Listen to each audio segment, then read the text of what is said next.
What is going on, everyone? Riddict here, and welcome to Off the Shelf Airguns.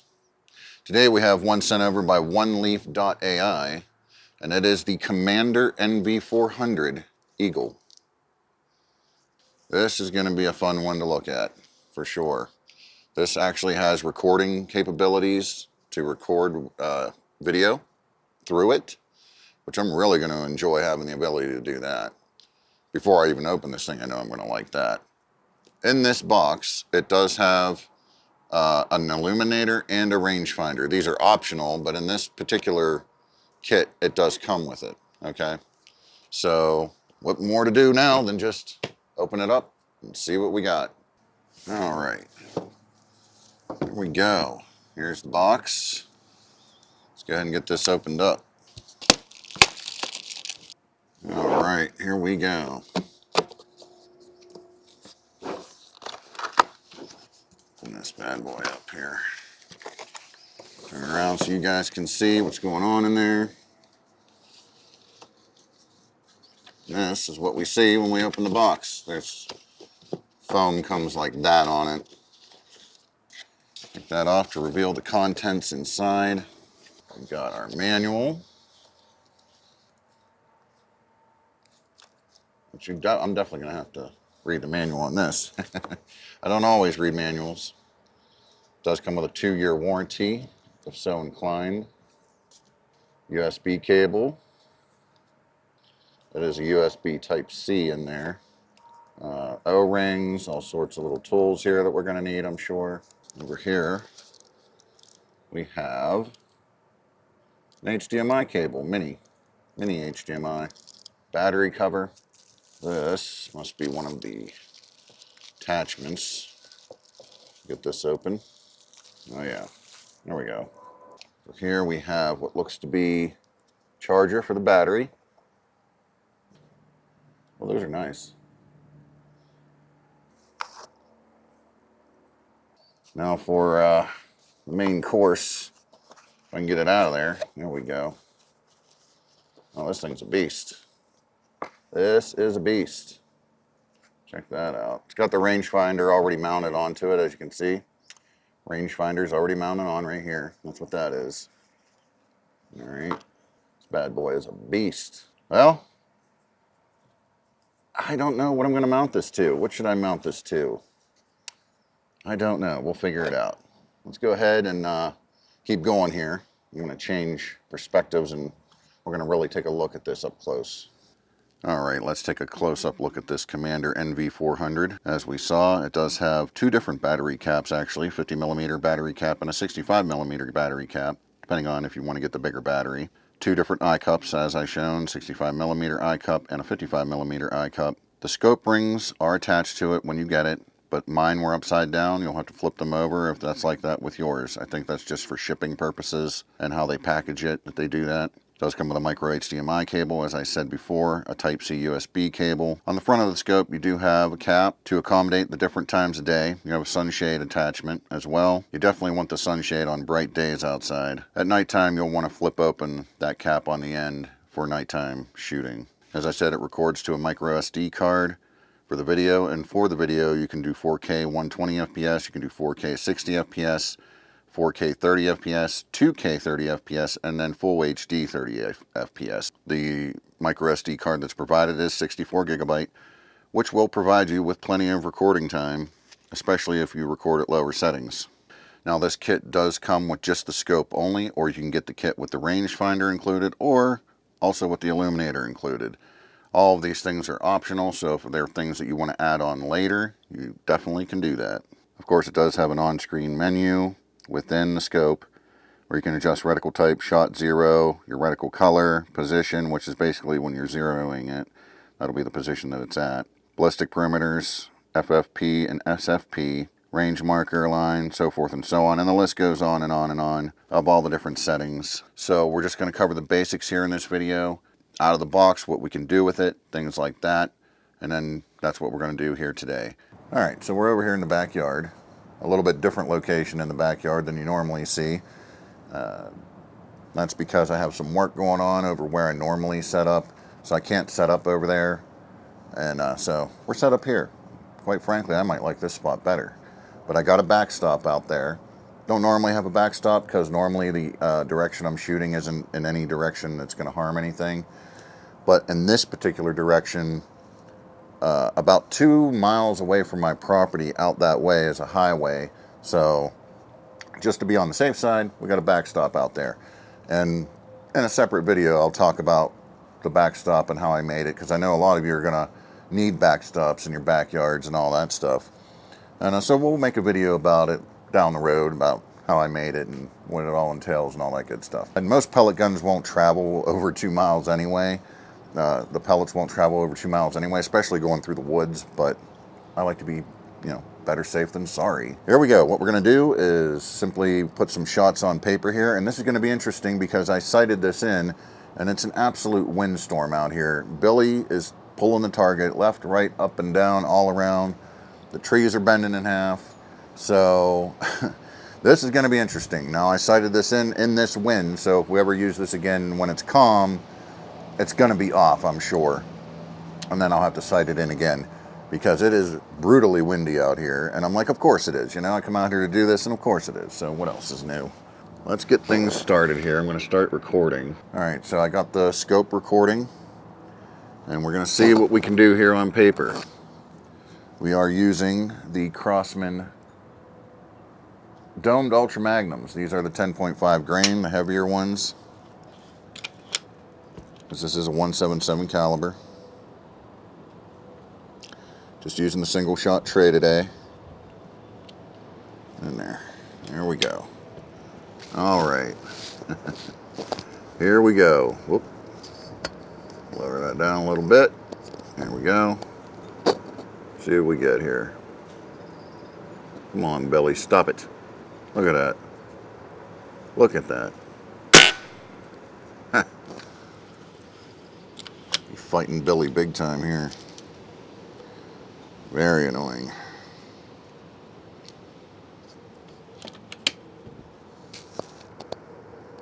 All right, come on now.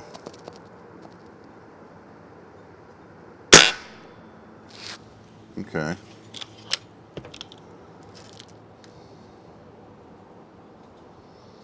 Let's do another one.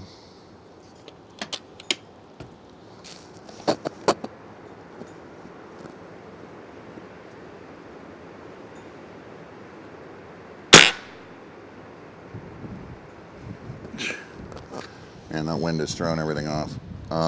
The other thing I wanted to point out is I love that this has the rangefinder on it, because then you can visually see how far we are. This is 12 and a half roughly yards. Let me see. This is about 12 and a half yards out there. And so I like that, because you get the naysayers. Oh, you're not as far away as you say you are, man. Well, this is going to prove it to you, because clearly it's right there displayed on the screen. So we're 12 and a half yards out on this particular outing. And at some point later down the line, we're not going to do any long distance stuff today. Really? Sorry about that. I had to make some changes there and secure my target out there a little better, because it was starting to blow away. So hopefully we're good now. So let's try that again. Here we go. Let's take another shot here.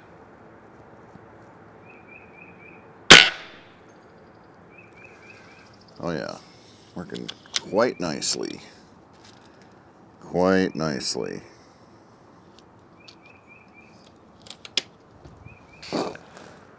Take another one.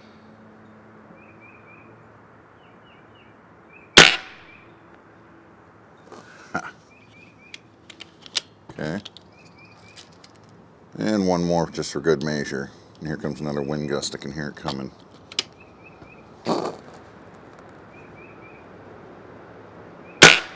Ha. I beat you, wind. All right.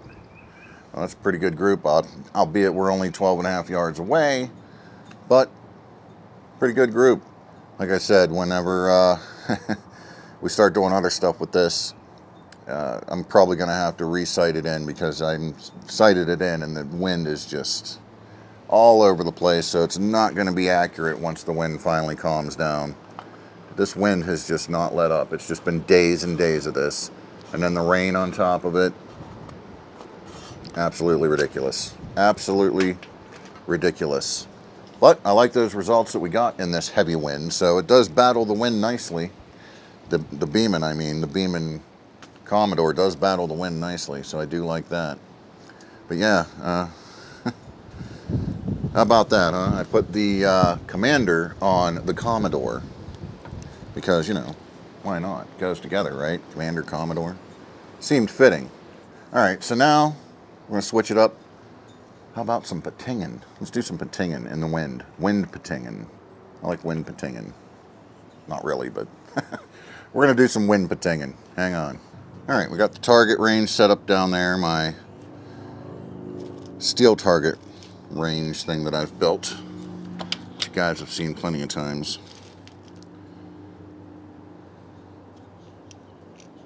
And we're just going to do some patingin here. It's going to be tricky with the wind blowing everything around like it is. See if we can hit that even though it's sideways. See if we can hit it. Oh yeah, pating, pating, pating. Hey, we turned it around at least. This wind is something else, I swear. Every time I try and do something. Let's go over here. See if we can do a little tink tink. Whoop. Yeah, see if we can do a little tink tink. Here we go. Pink. Oh yeah. Oh yeah. A little pink pink. Alright, here we go. Oh yeah. Raise it up a hair. And now we'll try the top part of the squirrel. Ha! Just like that. Let's keep going here. Man, the wind is ridiculous. Let's pating it. Ting! Pating, pating. Alright. Well, so far I'm liking what we're getting out of this scope. And but now it's time to take a look at the feature that it's most highlighted for, and that is the night vision feature. That's going to work out really well because I've been looking for a reason to use the night vision on my Canon XF105. I'm never out at night, you know, doing these things. Maybe I should be because it's kind of fun, but yeah, now we got a real reason to try this out, and it's going to be great because we can have the infrared on the camcorder going on the Canon XF105 here, as well as the infrared going on the scope, and I think working together in conjunction with each other is going to make for some interesting stuff. Also, what I'm going to do with the night recording is I'm not going to have a lav mic on, and we're not going to have audio from a lav mic. We're just going to have audio coming straight from the camcorder itself, and the reason being is because I want to show you the difference between normal camcorder audio and then the audio that's actually recorded on the scope. Yes, there is an onboard mic in this scope that records audio. In case you weren't aware, it does have onboard audio recording. So during the course of the nighttime stuff, we will kind of cut away from the normal camcorder audio so that you can hear what the audio sounds like that's being recorded in the scope. So that's what we're going to do next. Here we go. All right, here we go. Excited for this. Is this the first night pating on this channel? It might be. I thought maybe I did it before, but maybe not. Not like this, obviously. Yeah, it might be. Alright, well. I know you guys wanted it. Now you're going to get it. Here we go. The night pating. Oh yeah. Whoop. Bring my little thingy down here. Yes, sir. Here we go. Pating. That thing really smacks it. Let me do one more. Let's do a little pating. Let's try to hit one of them spinners. Do a little pating. Here we go. Maybe. Okay. Ha! Pink! Just like that. Alright, one more. Oh, yeah. Having too much fun here. We'll do one more night pating. Uh-oh. Alright. She got twisted around in there. Can't have that now. Ready. Night pating. Let's hit this side of it. Pating! Now, one thing that I want to show you guys before we wrap this up, and I didn't show this before because I needed it to be nighttime as well. I now have the target illuminator on, which is over here. And you can kind of see that with my night vision infrared on my Canon XF105, what I film my content with. With that turned on, you can actually see that illuminating the target out there. Let me see if move. Yeah, see that? See that? And that's not a, it's not like it's a bright flashlight on the front. Like, that's a target illuminator. It's not going to show up in normal vision. As a matter of fact, let me show you. Let me switch over to normal. There's normal. Alright, this is what we look like normally right now. So, of course, you can't see that unless you have infrared on. So, let me turn the infrared back on. There's the infrared on the camera. And you can see, there you go. I'm just pointing that out for those that may not know. I know plenty of you probably do already know. But, and then we can see what the footage through the scope looks like with that on. It really highlights things. Okay, I did not have it on before, but I wanted to show what this looks like. So there you go. So yeah, that's what the illuminator looks like. Just wanted to make sure I pointed that out because I almost forgot, as usual. There you go. That pretty much wraps up our testing of this. And of course we had to finish it off with the night vision feature. And I was very happy to be able to use my infrared night vision on my Canon XF105. Been looking for a reason to do that, so here we go. A little night vision, backyard plinking, patingin' at night. But yeah, there it is, the NV400 Eagle. Very, very cool. Yeah, I can't say a negative thing about it. It does everything it says it's supposed to do, and does it well. So, if you're interested in this, link will be down in the description below. Man, how cool is that? That's cool, man. With that said, I'll catch you all down the road.